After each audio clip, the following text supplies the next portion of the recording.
comunicazioni, passiamo al punto numero 3.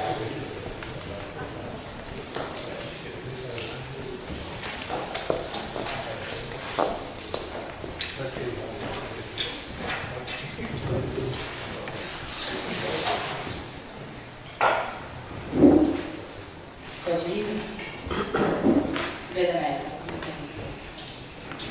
Punto numero 3 all'ordine del giorno, approvazione verbale della seduta consigliare 28/1/2010 dal numero 1 al numero 12.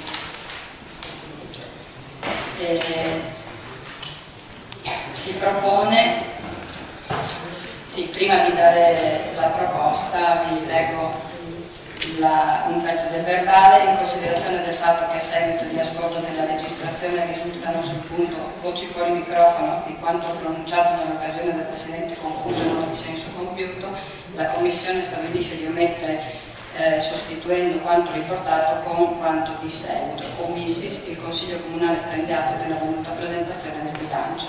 Il Presidente invita i commissari ad esporre altre eventuali osservazioni. I commissari non formulano alcun rilievo relativamente ai verbali posti all'esame. Il Presidente, in conseguenza dell'introduzione del sistema di trascrizione integrale delle sedute consigliari, chiede alla Commissione di pronunciarsi in merito al criterio di stesura degli interventi registrati e sulle modalità di inserimento nei verbali degli stessi.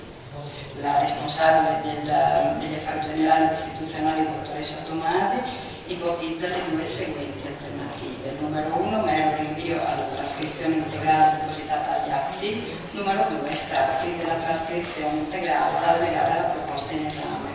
La Commissione, dopo le opportune valutazioni e in attesa della nuova disciplina da prevedersi nel regolamento delle adunanze del Consiglio Comunale, propone di inserire in ogni singolo verbale l'estratto della trascrizione ad essa riferita.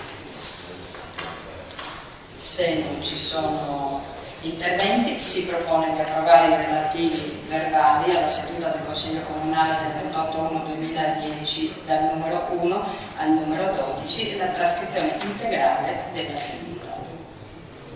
Se va bene per tutti lo ritengo approvato. Punto.